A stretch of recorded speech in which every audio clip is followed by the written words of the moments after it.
गुरु प्यारे सत्संग जी, आपका ये भाई विनोद आज आप सबसे मुखातिब है और आपके समक्ष कबीर साहब जी द्वारा रचित ग्रंथ अनुराग सागर के अंश पेश करने जा रहा है और उम्मीद करता है कि मेरे सभी भाई बहन इन अनुराग सागर के वचनों को बड़े गौर से सुनेंगे और लाभ उठाएंगे और आज कल से आगे। आज कबीर साहब रानी इंद्रमती को आगे क्या फरमाते हैं। ज्ञानी वचन कहे ज्ञानी सुन रानी बाता, तुमको एक करो विख्याता। अब कबीर साहब जी कहते हैं कि हे रानी, मेरी एक बात को समझ लो और इस भेद को समझ लो। मैं तुम्हें बहुत ही पर्दे वाली और भेद वाली बात बता देता हूँ। काल कला धर पै तो आई और पुण्य चरित्र बहुत बनाई। कहते हैं कि काल अपनी कला दिखाकर किस ढंग से अपना प्रचंड रूप धारण करके तुम्हारे ऊपर हावी हो जाएगा, भांति भांति के चरित्र तुम्हें ले जाने के लिए बनाएगा। तोरो ताह मान अपमाना, मोहे देखते ही काल पराना। कबीर साहब जी फरमाते हैं कि काल तुम्हारा मान अपमान करने की कोशिश करेगा, इसलिए इतनी बात होने पर बाद में मैं आऊँगा, तब वह भाग जाएगा, वहाँ पर ठहर नहीं पाएगा। तब पीछे हम तो पे आवे, हंस तुम्हारे लोग पहुँचावे। कहते हैं कि हम उसके बाद वहाँ प्रकट हो जाएंगे और तुम्हारी आत्मा को सत्यलोक लेकर चले जाएंगे। शब्द तोह हम दीन लखाई, निश बासर सिमरो चितलाई। कबीर साहब जी आगे फरमाते हैं कि जो शब्द मैंने तुम्हें दिया है उसका दिन रात सुमिरन करना, इस सुमिरन को छोड़ना मत, तुम्हारा कुछ भी नहीं बिगड़ेगा। इतना कहे हम गुप्त छिपाई, तक्षक काल रूप हो आई। कहते हैं कि कबीर साहब इतनी बात बताकर वहाँ से अलोप हो जाते हैं और काल तक्षक नाग का रूप धारण करके उसके तकिए के नीचे आकर छिप जाता है जहाँ रानी ने सोना था। चित्रसार पर तक्षक आया, रानी के तब पलंग रहाया।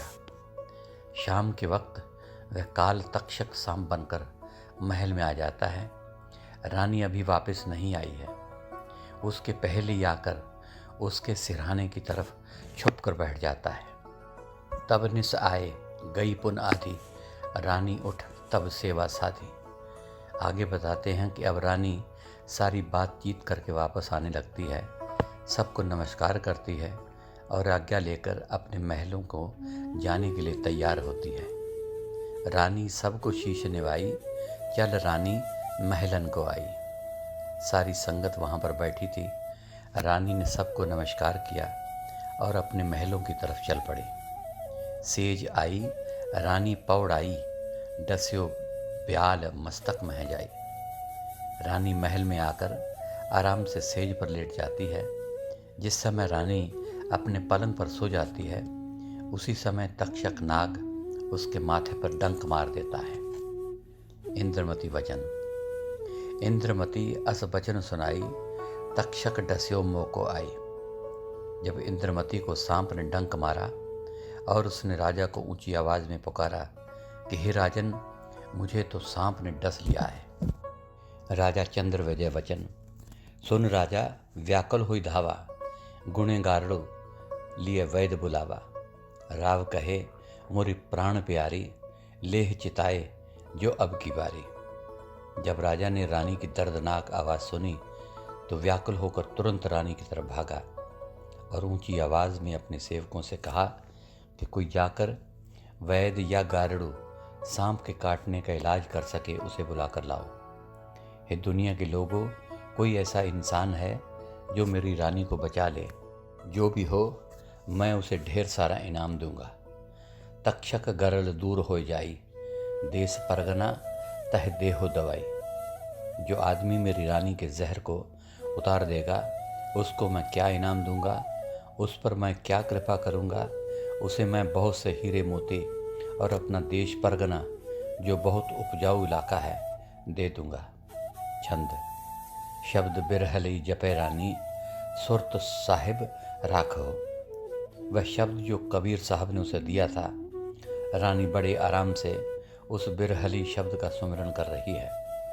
अपने गुरु के साक्षात स्वरूप का ध्यान करके उसने अपना सिर उनके चरणों में रखा हुआ है। वैद गारड़ू दूर बघायो, दूर नृप तुम नाही हो, शब्द मोहे लखाए सतगुरु, गर्ल मोहे न लागही। रानी जब राजा को निराश सा देखती है तो उस समय वह राजा को कहती है कि हे राजन, जितने भी गारड़ू वैद उसने बुलाए हैं सबको घर से बाहर निकाल दो। मुझ पर जहर का कोई असर नहीं होगा, लेकिन आप मेरी आंखों से ओझल ना होना, आप मेरे पास ही रहना। हे राजन, आप मेरी चिंता मत करो। कबीर साहब ने जो मुझे सिमरन दिया है, मैं उसका सिमरन करती जा रही हूँ। मेरे अंदर एक बूंद भी जहर नहीं गया। इन सब को आप बाहर भेज दीजिए, लेकिन आप मेरी आंखों के सामने रहना। इस समय मैं बहुत ही सुख और शांति महसूस कर रही हूँ।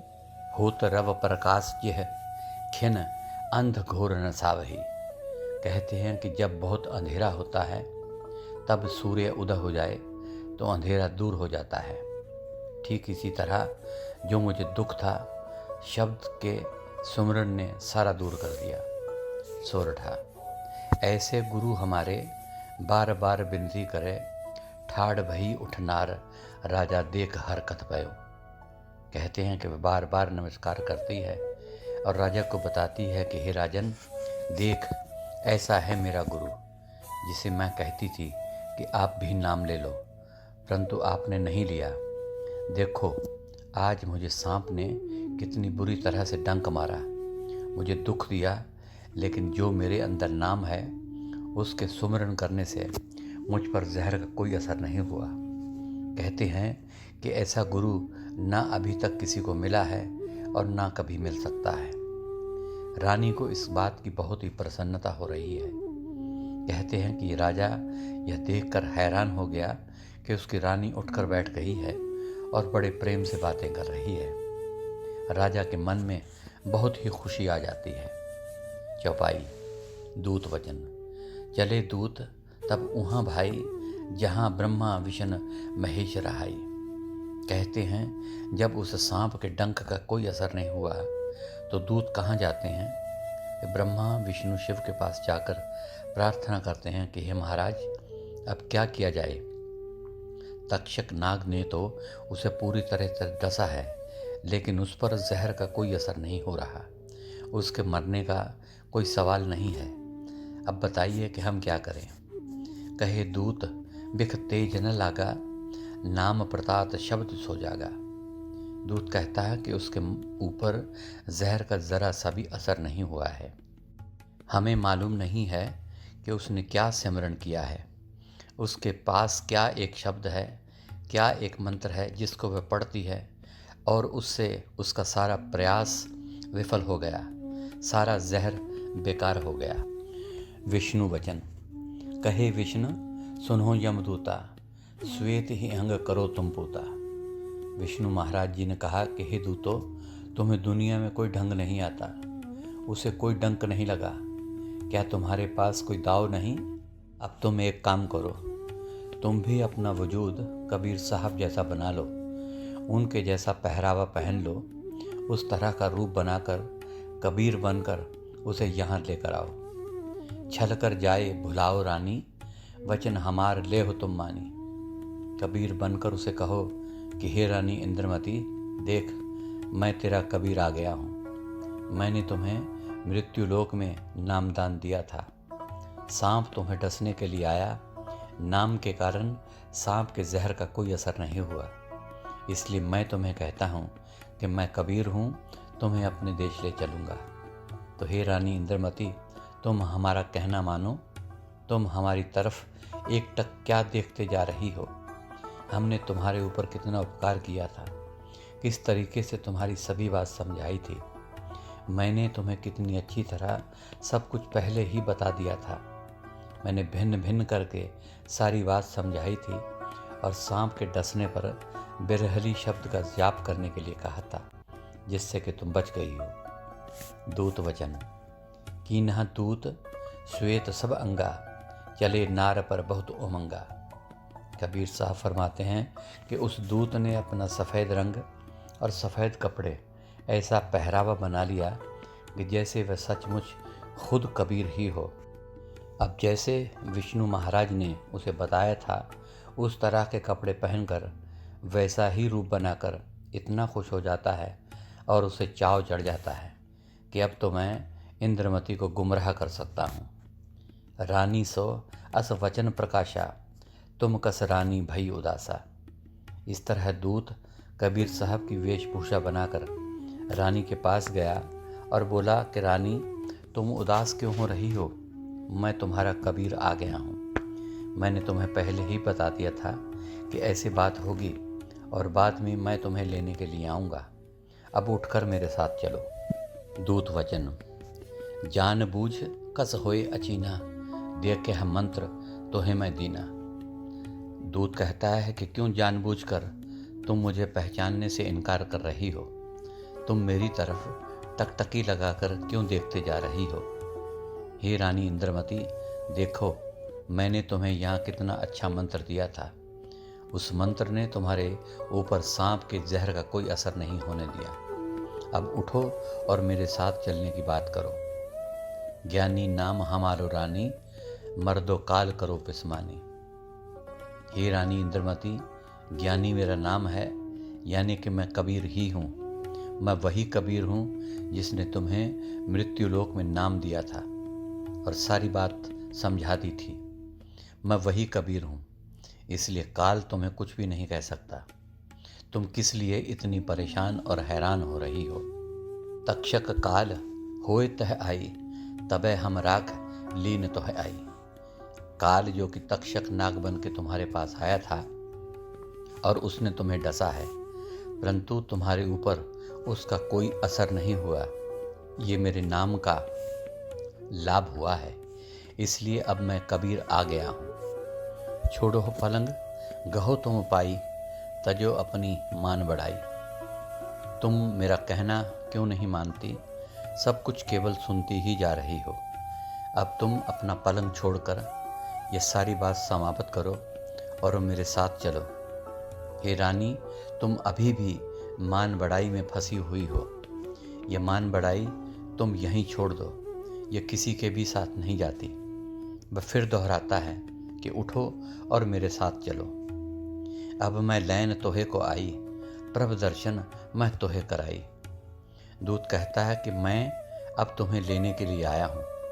अभी भी यदि तुम मेरे साथ ना चली तो बहुत परेशान होगी और बहुत दुख होगा। हे रानी, मैंने तुम्हें प्रभु के दर्शन करवा दिए हैं, नाम दे दिया है, तुम्हें समझा दिया है कि तक्षक नाग तुम्हें डसने के लिए आएगा, उसके बाद मैं तुम्हें लेने के लिए आऊँगा। अब तुम और क्या चाहती हो? इतनी बातें मैंने तुम्हें बता दी थी, लेकिन फिर भी तुम टस से मस नहीं हो रही। रानी इंद्रमती वचन। इंद्रमती सब चीन्यो रेखा, जस कुछ साहब कहियो विवेका। रानी इंद्रमती कहती है कि मुझे कबीर साहब ने जो विवेक की बात समझाई थी कि गुरु और काल की पहचान क्या है, वह सारी बात यहाँ पर ठीक सिद्ध हो रही है। तीनों रेख देख चशुमाही, जर्द श्वेत अर राता आही। मस्तक ऊंचा देख पुन जाका, भई प्रतीत वचन को ताका। रानी इंद्रमती कहती है कि कबीर साहब जी की बताई हुई तीनों निशानियां ठीक साबित हो गई हैं। काल की आंखें जर्द रंग की हैं, माथा छोटा है और वह आंखों को झपकता नहीं है। इन तीनों बातों से, निशानियों से इंद्रमती को यह यकीन हो गया कि यह मेरा गुरुदेव नहीं है। जाओ दूता तुम अपने देशा, अब हम चिन्हो तुम रो भेसा। रानी इंद्रमती कहती है कि हे दूत, मैंने तुम्हें अच्छी तरह समझ लिया है, पहचान लिया है। तू दूत ही है। कौवा कितनी भी कोशिश करे वह हंस नहीं बन सकता। तू कौवा है, हंस नहीं। तुम यहाँ से भाग जाओ। मैंने तुम्हारा भेष पहचान लिया है और मैंने निर्णय कर लिया है कि मैंने तुम्हारे साथ नहीं जाना। काग रूप जो बहुत बनावे, हंस रूप शोभा के पावे।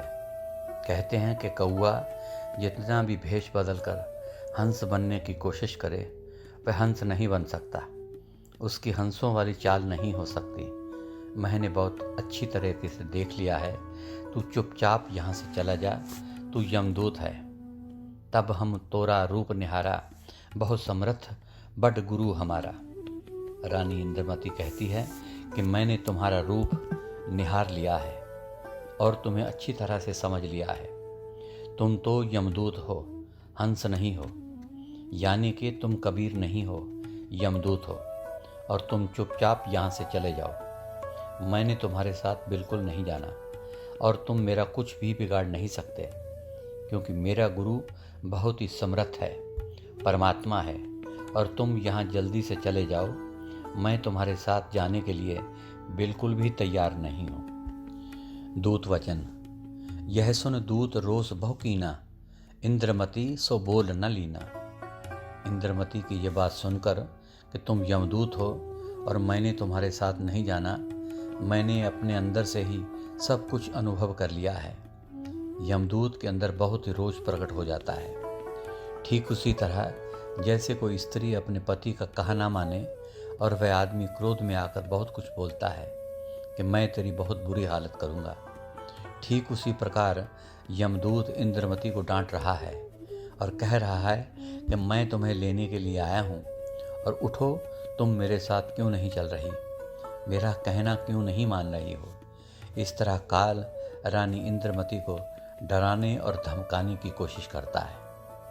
बार बार तो को समझावा, नार न समझे मत हिरावा।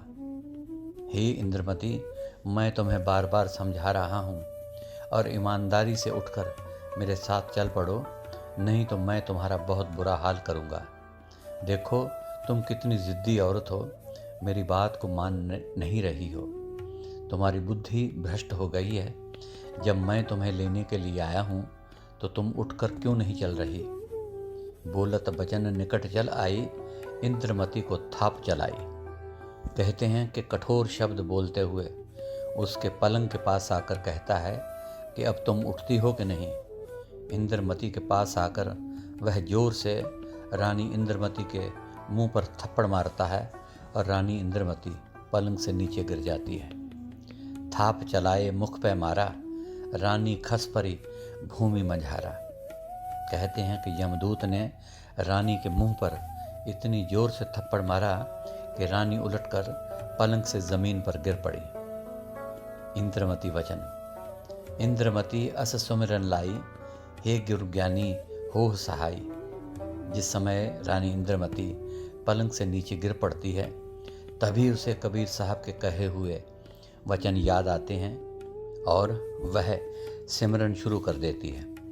हे सच्चे पातशाह, अब आप प्रकट हो जाएं और मुझे तो काल मारने ही वाला है। मैं तो इसके पंजे में जकड़ी गई हूँ और अब आप आकर मुझे बचा लो। हमको काल बहुविध ग्रासा, तुम साहब काटो जम फांसा। रानी इंद्रमती कहती है कि काल ने मुझे बहुत बुरी तरह से जकड़ा हुआ है और हे सच्चे पातशाह, मैं बहुत दुखी हूँ। चाहे मैं आपका सिमरन कर रही हूँ, लेकिन फिर भी मेरा बहुत बुरा हाल है और आप मुझे आकर बचा लो। और हे सच्चे पातशाह, तुम ही आकर यमों के फंदे काट सकते हो। मैं तो निर्बल निढाल होकर नीचे गिरी पड़ी हूँ। सिमरन मैं ज़रूर करती जा रही हूँ, लेकिन फिर भी मेरा हाल अभी बुरा ही है। अब मैं साहिब भई उदासा, मोह ले चल पुरुष के पासा। हे सच्चे पातशाह, जिस तरह आदमी को कोई सहारा नज़र नहीं आता, उसी प्रकार मैं तो अकेली उदास हो गई हूँ। आप जल्दी से आकर मेरी सहायता करो और मुझे यहाँ से निकाल कर सत्यलोक में सत्पुरुष से मिला दो। कबीर वचन। आवत ज्ञानी जो काल पराई, रानी लय हम लोग सिधाई। कहते हैं कि जिस ढंग से वहाँ वार्तालाप हो रहा है, तुरंत कबीर साहब वहाँ प्रकट हो जाते हैं और काल वहाँ से भाग जाता है। हे धर्मदास, हम रानी इंद्रमती की आत्मा को सत्यलोक में ले जाते हैं। ले पहुँचायो मान सरोवर, जहवा कामण करत कतोहर। कहते हैं कि हमने इंद्रमती को हंसों के पास मान सरोवर में ले गए। मान सरोवर में हंस केल कलोल कर रहे थे, स्नान कर रहे थे। इंद्रमती की आत्मा जो हंस बन गई थी, वह भी वहाँ जाकर हंसों के साथ कलोल करने लगी। सो गुरु प्यारी साध संगत जी, आज के लिए इतना ही।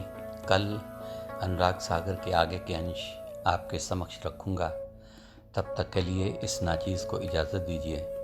और आखिर में मेरी तरफ से आप सभी भाई बहनों को प्यार भरी धन धन सतगुरु तेरा ही आसरा, हाजर नाजर जिंदा राम तेरा ही आसरा अर्ज़ है।